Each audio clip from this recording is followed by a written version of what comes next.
guys, sa morning, nandito tayo ngayon sa shop. So ang ating vlog for today is mag-repair tayo. As you can see, marami ng mga repair namin. Hindi ko na nakuhaan ng mga video yung iba. So ngayon, kukunin natin ang video. Alright, so ito naman, kalimutan yung replacement.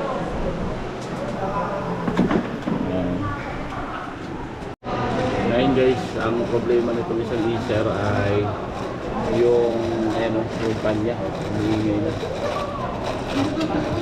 so wala nang papalitan.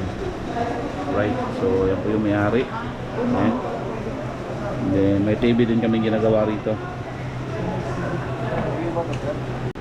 And then sa akin naman ay keyboard replacement. Okay na. Yan naman guys. Bali yung usapan natin, John, pag nasira yung mismo keyboard, may balance ka pa sa akin, hindi ko bayaran. Kasi nagbayad ka sa akin for cleaning. Wala talaga ako na. Nagipindot pa rin ng pusa. So ito yung unit ni Sir. Papalitan ng keyboard. So ayan, negotiate pa ni Jimboy. Nakabayad ka na sa akin. Ayan guys, no? So nakakuha yung shop natin. Customer ko sa harap namin, hindi kami gagalaw na hindi makikita ng customer kasi iniiwasan namin yung mga ibang mga manggagawa na hindi nakikita yung unit kung anong ginawa ng technician. So kami po ay tapat na nagre-repair at honest na nagre-repair at kami po yung nagdamay. So ang ginawa, dinesign namin yung shop na ganyan aquarium type para makikita sa customer kung ano yung mga ginagawa namin sa kanila. Okay guys, so mag-repair na tayo. Let's go. By the way guys, ang re-repairin ko pala ngayon ay keyboard replacement muna. So kanina may mga no power na, kalimutan ko mag-vlog kanina. So ang model po nito ay, ano ba yung model nito? Lenovo. So walang nakalagay dito guys kung ano yung model niya. Kasulat. So let's go. So ito po yung bagong keyboard na papalitan. Siya. Una guys, before anything else, siyempre babaklasin mo yung unit. Hindi ko na pinakita yung pagbaklas ng unit. And then ito na, kakalasin mo na siya dito through clutch screw para matanggal mo siya.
Ipapakita natin yung frame niya guys.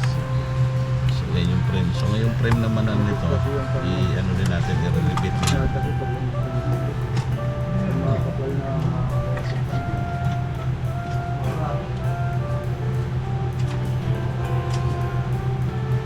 Punta naman sa makakay, sa side lang.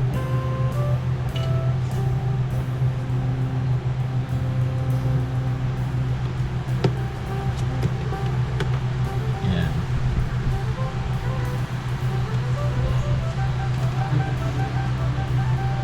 Ano, ganyan na po natin. Sir, i-discount ko ba? 2.5? 1?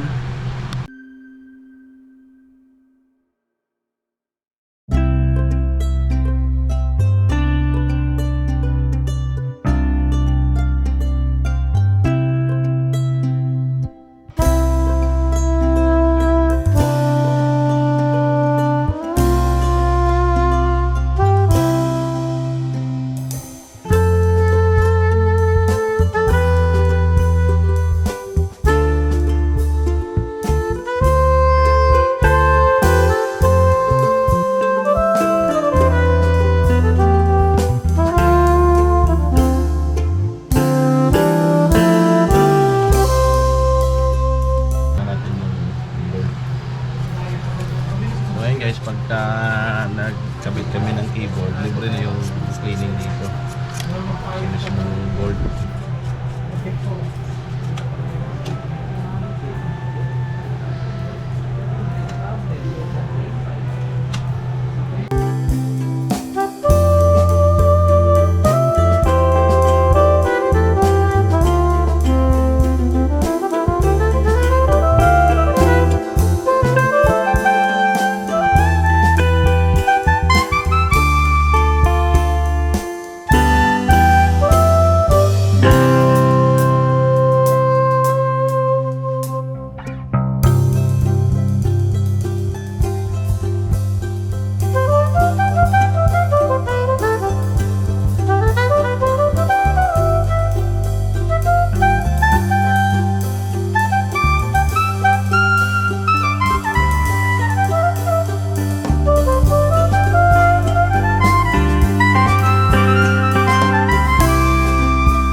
Ma'am, pahinga ako pa-short.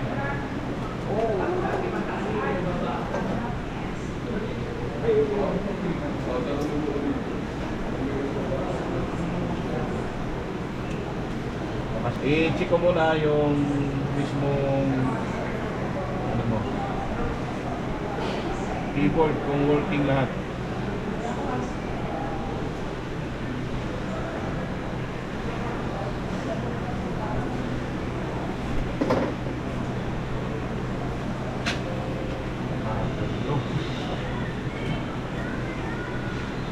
Problem niya, disconnect ang problem niya is ano, yung IC. Sabi, normal na yung battery mo, kaya walang indicate na charging yan kasi yung battery mo nakapasok na keyboard. Para ba yung charging? So yung mangyayari sir, yung voltage mo na 19 volt, hanggang dito lang. Ito yung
Ano po ma'am, patisting na lang ma'am.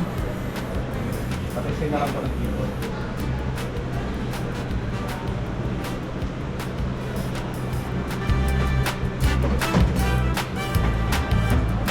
Alright. Yan, tinisting na ni ma'am guys ang keyboard na inayos natin.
Yan, ready? 1, 2, 3.